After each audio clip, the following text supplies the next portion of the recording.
네, 우리는 지금 가을절기를 통과하고 있습니다. 나팔절로부터 시작되어지는 이 가을절기. 나팔절은 그리스도의 재림을 보여주는 모형이라고 할 수 있죠. 앞으로 다시 오실 예수 그리스도, 그분은 나팔 불며 이 땅에 다시 오신다라는 그런 메시지가 성경에 기록되어 있습니다. 그 다음에 나팔절 이후 이제 우리에게 도래하는 절기가 속죄일입니다. 우리의 죄를 속죄해 주신 예수 그리스도의 그 은혜에 감사하고 또 그 속죄의 은혜에 합당한 열매인 회개하는 그런 시간들을 갖는 절기, 그것이 바로 속죄일 절기입니다. 그 다음에 속죄일 다음에 이제 5일이 지나면 이제 초막절이 시작되어지는데 일주일간 지키고요. 그 다음에 마지막 8일째는 대성회로 백성들이 함께 모여 이제 축제의 시간을 갖는 것입니다.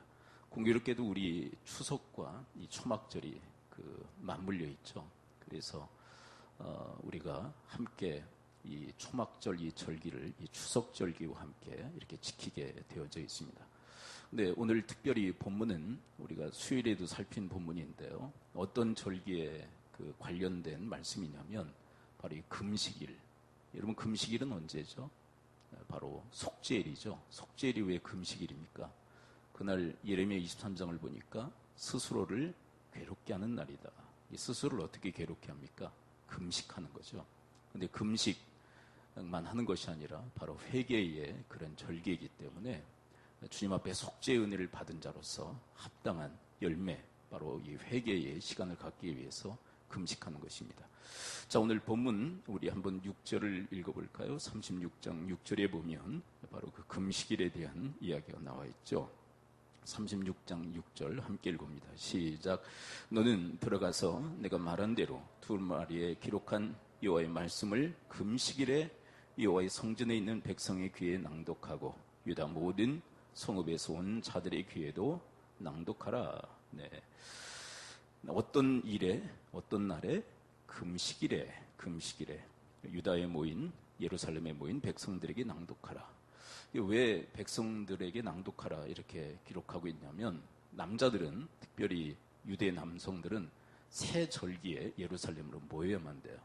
3대 절기가 있는데 7대 절기 중에 이제 3대 절기로 나눠집니다. 3대 절기는 뭐냐면 유월절, 오순절, 그 다음에 초막절이에요. 초막절 절기는 나팔절과 속죄일하고 맞물려 있기 때문에 이제 함께 예루살렘에 와서 절기를 지키는데, 바로 그 백성들에게 하나님 말씀을 낭독하라. 특별히 어떤 날을 지정하고 있어요? 금식일. 금식일은 어떤 날이에요? 속죄일에 하나님 말씀을 낭독하라. 그렇게 기록을 하고 있죠. 9절을 또 읽어볼까요? 네, 9절에 보면 이 금식일, 속죄일에 대한 말씀이 또 기록이 되어져 있죠. 그래서 이 본문은 이 속죄일과 깊은 연관성이 있는 것이죠. 자, 9절 함께 읽어봅니다. 시작. 유다의 요시야 왕의 아들 여호야김의 제5년 9월에 예루살렘 모든 백성과 유다 성읍들에서 예루살렘에 이른 모든 백성이 여호와 앞에서 금식을 선포한지라. 금식을 왜 선포하죠? 이 날이 무슨 날이기 때문에? 바로 금식일, 속죄일이기 때문에 바로 금식을 선포했다라고 기록하고 있어요. 근데 하나님께서 이 금식일을 앞두고 예레미야에게 명령하신 게 뭐냐면, 하나님의 재앙의 말씀을 너희들이 기록을 해서 백성들에게 전하라라는 명령을 내리세요. 왜 이들이 재앙의 경고의 대상이 됐느냐면, 예레미야서를 읽어보면 백성들의 죄악들이 나오죠. 그게 두 가지 죄악을 하나님이 지적하십니다. 첫 번째 죄악은 뭐냐면 불순종의 죄악. 그들이 늘 불순종으로 일관해요. 그 죄에 대해서 지적하시면서 그런 식으로 살면 하나님의 그 재앙과 저주를 피할 길이 없다.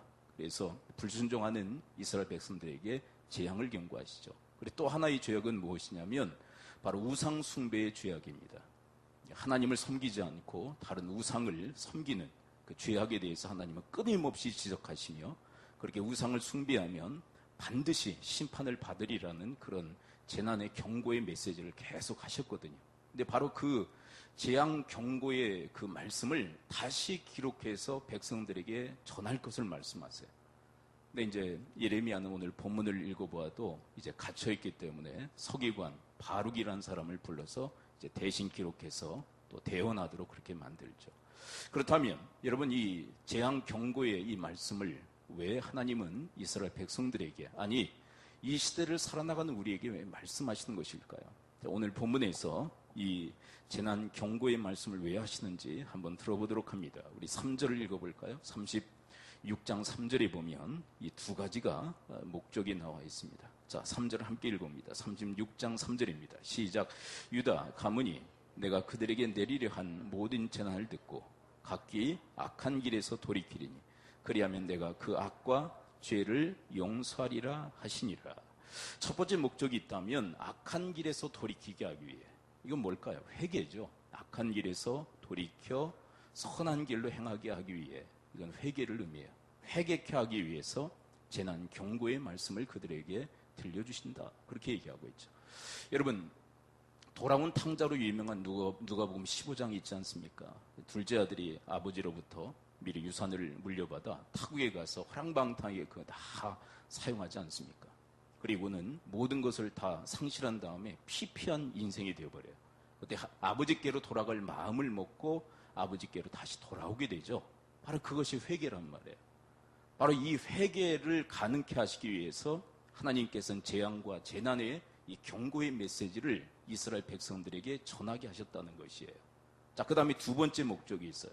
악한 길에서 돌이키게 하기 위해. 그 다음에 두 번째 목적은 뭡니까? 우리 3절 하반의 초점을 맞춰서 다시 한번 읽어볼까요? 36장 3절 하반의 초점을 맞춰서 악한 길에서 돌이키게 하기 위해. 그 다음에 두 번째 목적은 뭡니까? 3절 다시 읽어봅니다. 시작.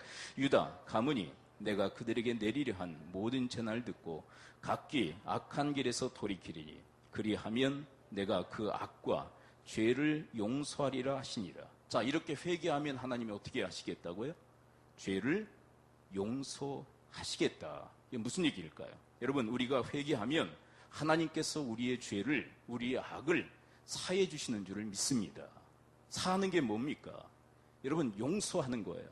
우리 안에서 죄를 깨끗이 하신다는 것이에요. 죄를 없애주신다는 것입니다. 그래서 요한 1서 1장 9절에서 이렇게 이야기하시죠. 만일 우리가 우리 죄를 자백하면 그는 미쁘시고 위로우사 우리 죄를 사하시며 우리를 모든 불의에서 깨끗하게 하실 것이요. 무슨 얘기입니까? 우리의 죄를 다 깨끗하도록 다 치워버리시겠다는 거예요. 어떻게 할 때? 우리가 죄를 자백하면, 회개하면 우리의 죄를 남김없이 하나님께서 다 용서해 주시는 줄을 믿습니다. 여러분, 이 죄의 세력을 하나님께서 꺾어버리시겠다는 거예요. 우리의 인생 가운데서 죄가 역사하지 못하도록 하나님께서 그렇게 만들어버리시겠다는 거예요. 죄를 잡을 수 있는, 죄의 세력을 꺾을 수 있는, 죄를 없앨 수 있는 중요한 방편이 뭐냐? 그것은 회개하는 것이다라고 주님은 우리에게 가르쳐주고 계세요. 그런데 회개하지 않으면 어떻게 될까요? 회개하지 않으면 이 죄가 우리 안에서 세력화돼서 우리를 주관하게 됩니다. 또 다른 죄를 범하게 만들어요. 여러분, 다윗의 죄를 우리는 잘 알고 있죠. 남의 여자를 취합니다. 죄를 저지르죠. 근데 그것에 대해서 회개하지 않으니까 어떻게 됩니까? 또 다른 죄를 짓지 않습니까? 무슨 얘기예요? 죄가 죄를 낳는 거예요. 한번 고백해 봅니다. 죄는 죄를 낳는다. 그렇죠? 죄가 또 다른 죄를 낳고 있어요. 그래서 살인죄까지 저지르지 않습니까?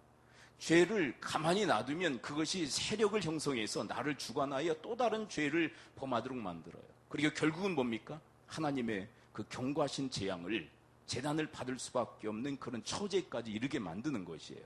그러므로 여러분들 안에 있는 죄를 자백함으로, 회개함으로 주님께서 사해 주시고 깨끗게 하시는 은혜가 여러분과 저에게 있을 수 있게 되기를 축원을 드립니다. 그래서 회개하지 않으면 자꾸 죄가 득세해서 우리의 마음을 강팍하게 만들고 더욱더 하나님 말씀을 받아들이지 못하도록 반발하고 거역하도록 계속 우리를 부추겨요. 그러므로 그 죄를 잡아야 되고 죄의 세력을 꺾어야 되는데 그 방편은 다른 방법이 아니라 회개밖에 없다라고 주님은 우리에게 가르쳐주고 계신 거예요. 그 다음에 세 번째 하나님께서 왜 이런 재난의 경고의 말씀을 하실까요? 우리 3절을 한번 다시 읽어볼까요? 3절 이제 앞부분에 초점을 맞춰서 한번 다시 읽어봅니다. 36장 3절 다시 읽습니다. 시작. 유다 가문이 내가 그들에게 내리려 한 모든 재난을 듣고, 자, 이게 무슨 얘기입니까? 여러분, 불순종하고 그리고 우상 숭배하면 하나님께서 뭘 내리십니까? 재난을 내려요. 근데 회개하면 재난을 내리실까요? 안 내리실까요? 여러분, 우리가 돌이키면 하나님도 돌이키실 줄을 믿습니다. 그러니까 죄를 용서하는 것으로 끝나지 않으세요. 그 죄로 인한 재난을 하나님께서 계획하시지만 우리가 돌이키면 하나님도 돌이키시겠다는 것이에요. 여러분, 여러분과 저의 인생이 이런 은혜의 인생, 이런 축복의 인생이 되시기를 축원을 드립니다. 그런데 이스라엘 백성들, 특별히 오늘 본문은 여호야김 시대에 이루어진 그런 사건인데, 이 여호야김은 어떻게 반응했을까요? 자, 오늘 본문은 그것을 우리에게 세세히 가르쳐주고 계십니다. 22절.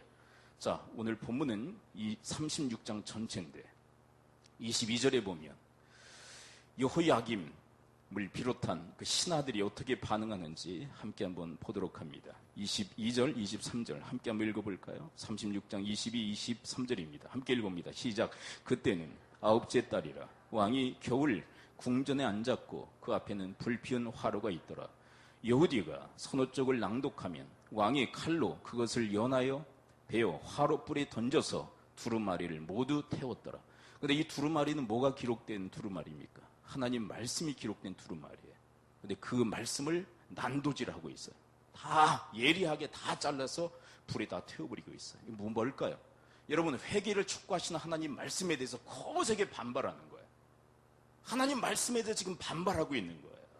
여러분, 이거는 정말 저주받은 인생이에요. 여러분, 하나님 말씀을 순순히 받고 그 말씀에 대하여 우리가 온전한 반응을 보여야 되는데, 여러분, 여호야김의 이 반응은 정말 저주받은 인생의 전형적 모습이란 말이에요.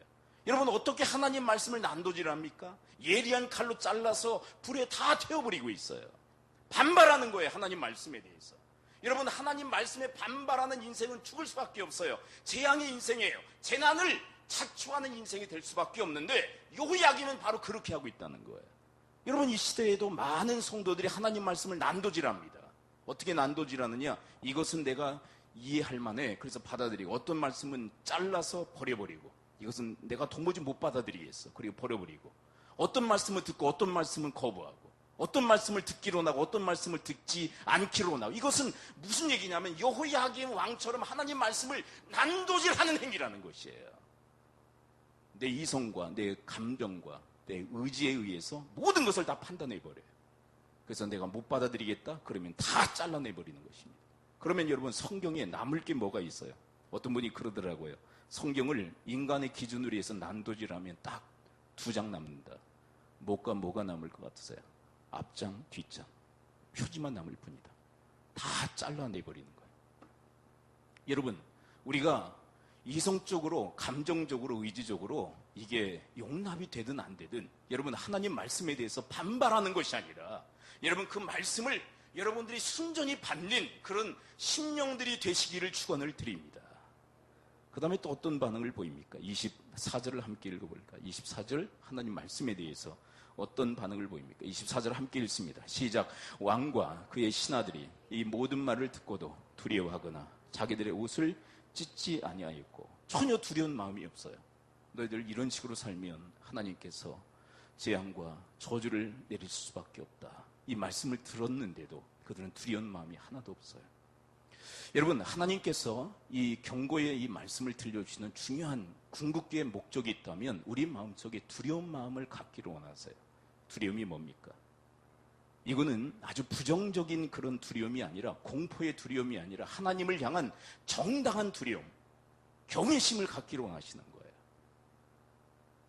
여러분, 이 말씀을 듣고 하나님을 경외하기를 원하세요. 여러분, 하나님, 사랑의 하나님이실 뿐만 아니라, 여러분, 은혜의 하나님이실 뿐만 아니라 하나님은 공의의, 또 정의의 하나님이세요.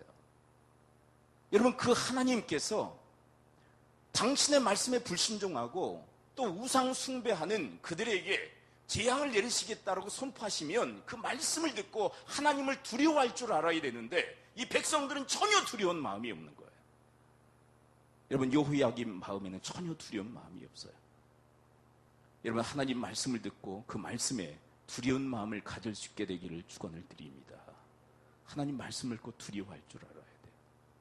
그 다음에 또 뭐라고 기록되어 있습니까? 옷을 찢지 않았다. 이건 무슨 얘기일까요?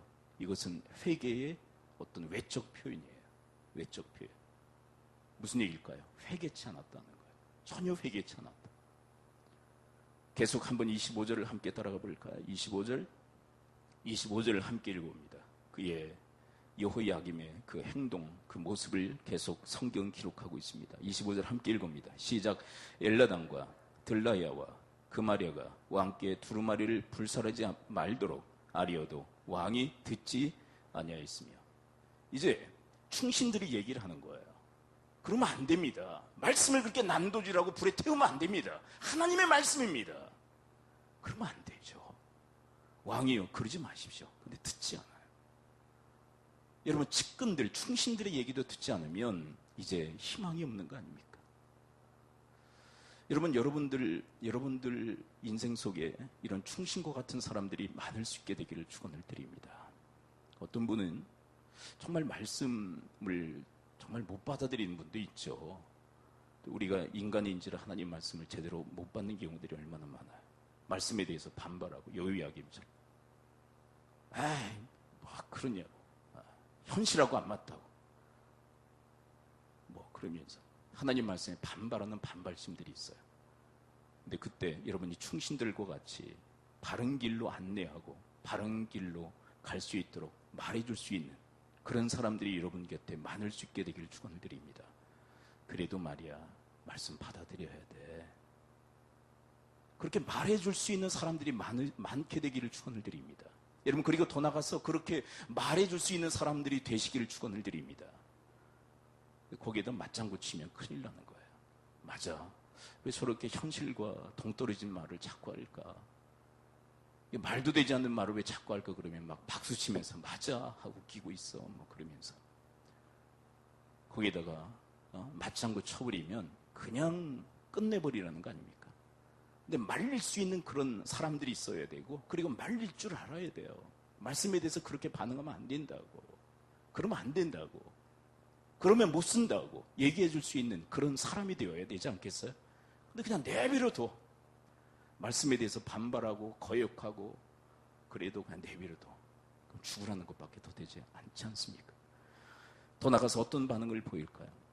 여호야김의 그 반응이죠. 26절을 계속 따라가 볼까요? 26절입니다. 36장 26절 함께 읽어볼까요? 시작.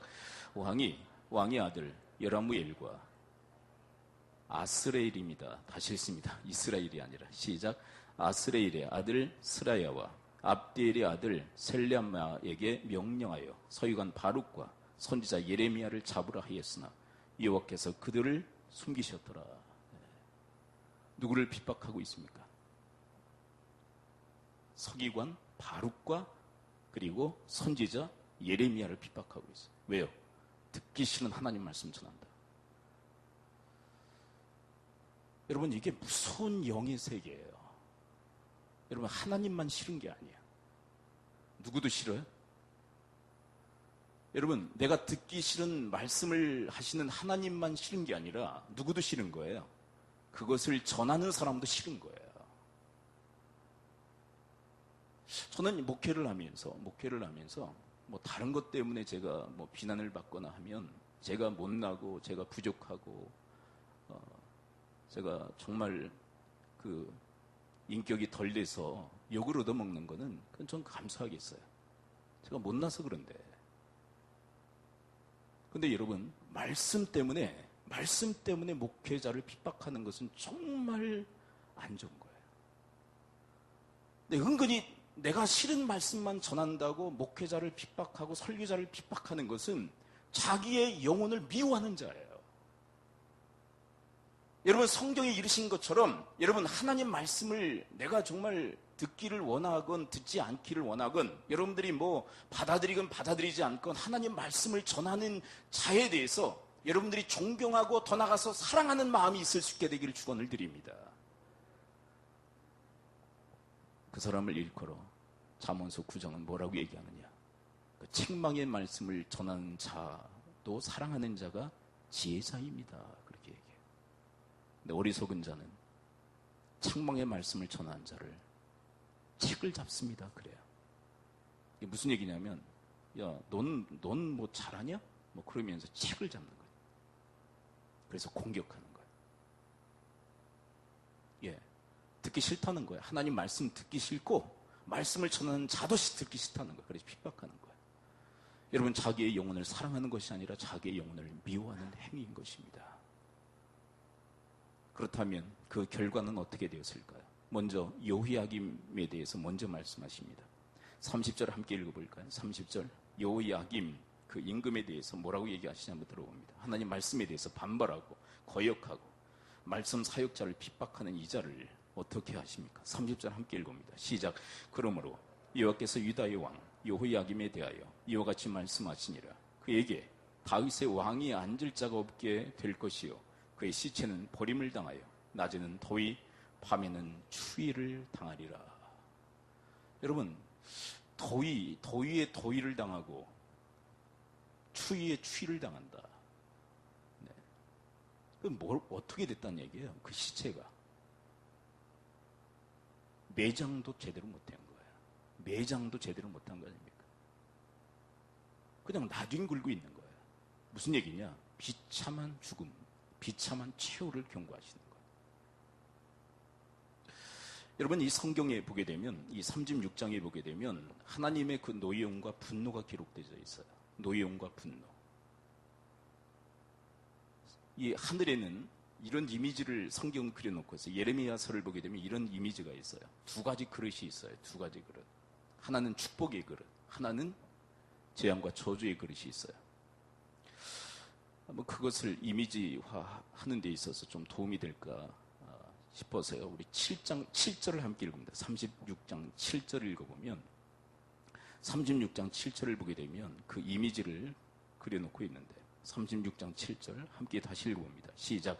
그들이 여호와 앞에 기도를 드리며 각기 악한 길을 떠나리라. 여호와께서 이 백성에 대하여 선포하신 노여움과 분이 크니라. 이게 노여움과 분이 큰데 지금 자꾸 이게 차고 있다는 어떤 이미지를 그려놓고 있어요. 예레미야서를 보게 되면 그 이미지를 그려놓고 있어요.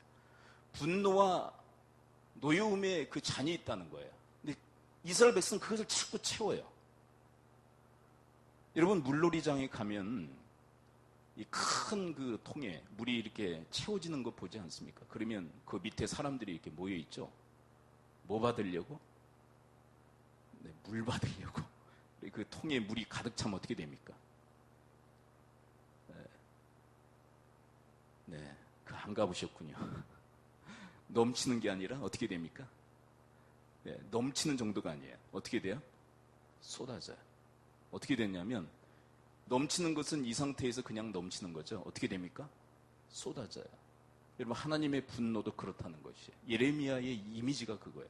여러분, 하늘에는 이 분노의 잔이 있다는 거예요. 그러니까 이스라엘 백성들이 지금 뭘 채워요? 축복의 잔을 채웁니까? 분노의 잔을 채웁니까? 분노의 잔을 지금 채우고 있는 거예요. 그런데 그 분노의 잔이 가득 채워져서 누구에게 지금 쏟아지는 이미지입니까? 여호야김에게 남김없이 쏟아지고 있는 거예요. 여러분, 말씀에 대한 반발은 하나님을 향한 반발이에요. 말씀에 대한 거역은 하나님을 향한 거역인 거예요. 그런 인생을 향하여서 하나님의 그 분노와 그 노여움의 잔이 가득 차서 쏟아져 부어지게 될 것이다. 그리고 31절을 볼까요? 36장 31절. 그 백성들을 향하여, 그 신하들을 향하여 뭐라고 또 이야기하십니까? 31절 함께 읽어봅니다. 시작. 또 내가 그와 그의 자손과 신하들을 그들의 죄악으로 말미암아 벌할 것이라.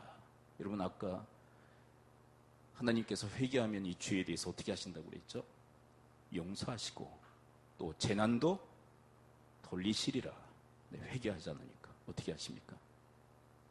그대로 벌하시겠다고 얘기하세요. 여러분, 우리가 자녀들을 교육하는데 우리가 때리기 전에, 우리가 징계하기 전에, 회초리를 들기 전에 뭐 하죠? 그냥 회초리부터 들어버립니까? 에이, 나와. 그래 때립니까?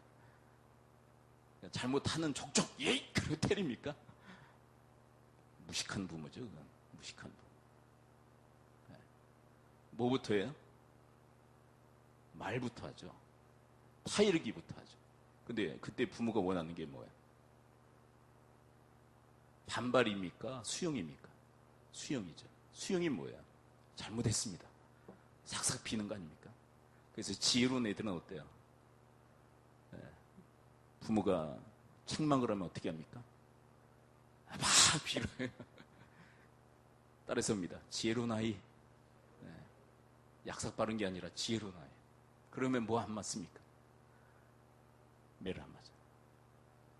근데 입 꽉 다물고 악을 쓰고 안 받아들여. 자인이 없어. 네. 인정이 없어요. 내가 뭘 잘못했는데. 그러면 결국은 매를 자초하는 거 아닙니까? 이스라엘 백성들의 형국이 그렇다는 거예요. 그렇게 되어버리고 말았다는 것이에요. 그러므로 사랑하는 성도 여러분 하나님께서 재앙을 경고하실 때, 책망하실 때 반발하고 거역하는 것이 아니라 하나님 말씀을 순순히 받고 회개의 심령으로 자복하며 돌이키는 인생이 되시기를 축원을 드립니다. 여러분 이제 돌아오는 수요일이 이제 정확히 속죄일이에요. 속죄일은 첫 번째로 누구를 기억하는 것입니까? 예수 그리스도, 우리의 속죄의 제물이 되어주신, 희생의 제물이 되어주신 예수 그리스도를 기억하며 감사하는 절기. 여러분 구약에서는요, 이 속죄일이 어떤 그 예식을 거행했냐면 이제 대제사장이 이제 그때는 집례를 해요. 대제사장. 따라서입니다. 대제사장. 제사장들은 많아요. 근데 대제사장은 몇 명?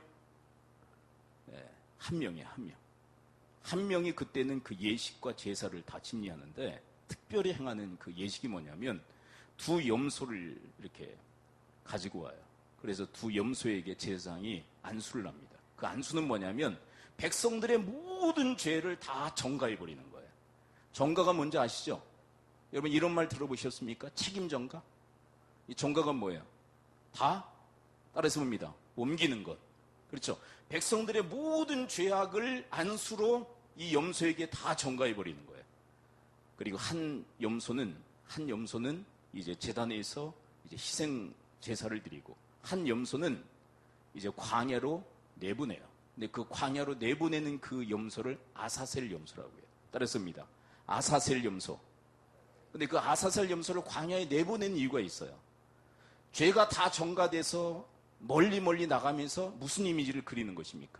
죄가 이제 나로부터 멀어졌습니다. 라는 것을 이야기하는 거예요. 그러면 그렇게 광야에 나간 그 염소는 어떻게 될까요? 자, 여기 힌트가 있습니다. 광야입니다. 광야의 염소가 홀로 나가면 어떻게 되죠? 죽죠. 그렇게 희생당하는. 누구의 모든 죄를 다 짊어지고 백성들의 모든 죄를 짊어지고 나가 죽는 염소를 아사셀 염소라고 그래요.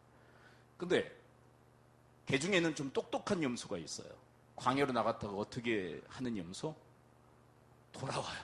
그럼 어떻게 하느냐? 낭떠리 이건 반드시 죽어야 돼. 누구의 죄를 다 짊어졌기에? 백성들의 죄를 다 짊어졌기에.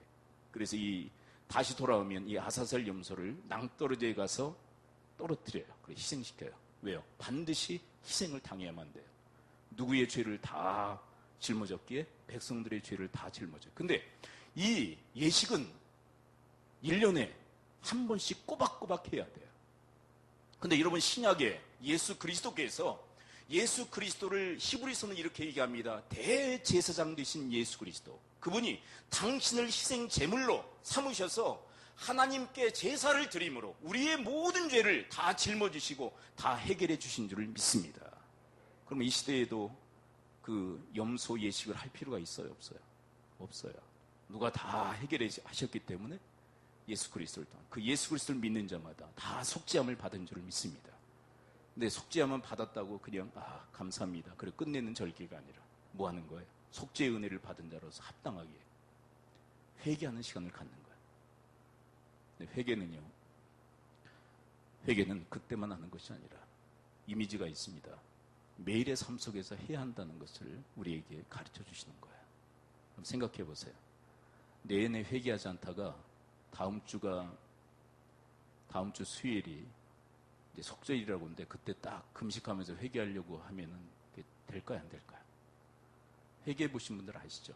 그래서 이런 말이 있죠. 고기도 먹어본 놈, 먹어본 사람들이 고기도 먹는다고 회개도 누가 해요? 회개해 본 사람이 하는 거예요. 여러분, 저는 이 절기 때만 그리고 속죄일에만 회개하는 것이 아니라 여러분들의 일평생의 회개의 삶이 되시기를 축원을 드립니다. 여러분, 디모데후서 3장 15절부터 16절에 보게 되면 말씀의 역할이 있죠. 모든 성경은 하나님의 감동으로 된 것으로 뭐라고 되어져 있죠? 교훈과 책망을 해요. 하나님 말씀은 교훈만 하는 게 아니에요. 무섭게 책망하기도 하세요. 그러면 반발하지 말고 또 막 그러지 말고 또 막 이러면서 막 반발하지 말고 여러분 책망하실 때 근데 그 책망은요 매주마다 있지 않나요? 여러분 교훈만 받으십니까? 책망도 있으십니까? 여러분 온전한 말씀이면요 교훈도 있지만 책망도 있는 거예요. 어떻게 다 잘한다고만 얘기하실 수 있어요? 내가 얼마나 못 사는데. 여러분 책망하실 때마다 반발심을 가지고 반발하는 것이 아니라 그 책망의 말씀 앞에서 자복함으로 회개하는 심령들이 되시기를 축원을 드립니다. 그때 죄를 사해 주시겠다고, 깨끗게 하시겠다, 죄의 세력을 꺾어버리시겠다고 하나님께서. 그러면 죄로부터 우리가 자유하게 되고 죄의 속박으로부터 우리가 자유해서 그 가운데서 진정한 하나님의 위로와 평안이 있는 거예요. 왜요? 죄가 해결됐기 때문에. 여러분, 죄가 해결되어질 때 진정한 위로와 평안이 있는 줄을 믿습니다. 네. 여러분, 암병이 있어요. 암병을 가진 분이 계시다고 가정해 보세요. 그가 언제 위로와 평안이 있을까요? 여러분, 암병이 있는 자에게 언제 위로와 평안이 있어요? 병이 나을 때 위로와 평안이 있는 줄을 믿습니다. 근데 암병이 있는 자에게 이렇게 얘기하면 평안이 있습니까? 잠시 잠깐의 평안이 있을 수 있어요. 암병이 있단 말이에요. 암병이 있는데 의사가 이렇게 얘기합니다. 건강하십니다. 암병이 있는데도 건강하십니다. 그러면 그 순간의 위로와 평안이 있을까요? 없을까요? 있어요. 근데 조금 지나니까 치료도 안 하고 그냥 내버려 두니까 이게 악화가 돼서 막 고통을 줘요. 그럼 어떻게 됩니까? 그 암의 고통을 받으면서 그 위로와 평안이 한 방에 다 날아가 버리는 거예요. 왜요? 그것은 가짜이기 때문에. 그건 가짜 위로고 가짜 평안이에요. 여러분, 속죄의 제물이 되어준 예수 그리스도께서 우리가 매일 저지르는 그 죄에 대해서 우리가 자백만 하면 우리의 죄를 사해 주시고 우리의 죄를 다 깨끗게 하실 줄을 믿습니다. 죄의 세력을 꺾어 더 이상 우리의 인생 속에서 역사하지 못하도록 주님께서 그렇게 하시겠다고 하시는데 우리가 할 일은 죄에 대해서 자복하면 된다고 하시는데 여러분, 그것이 속죄일 그리고 속죄일 전후에 일어나는 우리의 사건이 아니라 매일의 아니면 매주의 사건이 되시기를 축원을 드립니다. 속죄의 은혜를 받은 자로서 합당한 삶은 회개예요. 그래서 회개는요 매일 해야 돼요. 저도 이렇게 삶을 되돌아보면 왔다 갔다 갈짓자예요. 어떤 때는 영적으로 온전했다가 어떤 때는 육신적이었다가. 그래요, 안 그래요? 에? 여러분, 온전하시기만 하십니까? 어떤 때는 이타적이었다가 어떤 때는 막 극도로 이기적이고. 언제 제일 이기적이냐면 저녁 때, 그리고 몸이 피곤할 때. 그것도 적당하게 우리가 활용할 필요는 있어요. 왜냐하면 그것도 자기 사랑이기 때문에. 근데 그게 너무 지나쳐버리면 하나님이 싫어하시는 이제 자기 중심으로 이제 빠지니까 그게 문제인데, 그럴 때마다 하나님의 뜻에서는 벗어나는 경우들이 얼마나 많아요. 그러니까 내 뜻을 고집하고 내 멋대로 그냥 인생을 살아갈 때 얼마나 많아요. 그럴 때마다 하나님께서 우리의 양심의 가책을 느끼게 하셔서 우리로 하여금 회개를 하도록 촉구하세요. 여러분 그럴 때마다 주님 앞에 여러분 회개의 심령으로 여러분들을 세울 수 있게 되기를 축원을 드립니다. 이번 회개를 이렇게 잘 안 해보신 분들은 이번 속죄일에 금식하면서 합시다. 그래도 잘 안 될 거예요. 네. 그럼 왜 하라고 그러냐? 이거 연습이고 훈련이에요. 회개도. 그래서 이런 특별한 절기 가운데서 우리가 회개에 어떤 생각을 가지고 회개 시간들을 갖자는 거예요. 그리고 그것을 일상생활에 퍼뜨리자는 거예요. 여러분들이 이 절기 그냥 형식적으로 보내는 것이 아니라 귀한 그런 은혜의 영적인 그런 절기들로 함께 보낼 수 있게 되기를 축원을 드립니다. 우리 함께 기도하도록 하겠습니다. 우리 말씀 붙들고 기도할 때 하나님 아버지 회개의 절기 이 속죄일을 맞이하여 예수 그리스도의 속죄의 제물이 되어주신 그 은혜를 깊이 묵상하며 감사하는 시간들을 갖게 하시고 그리고 속죄의 은혜를 받은 자로서 합당한 열매 회개의 열매를 맺고 있는지 저희들 자신을 되돌아보며 진정 주님 앞에 자복하며 악한 길에서 떠나 선한 길로 돌아서는 그런 회개의 인생이 되어지도록 하나님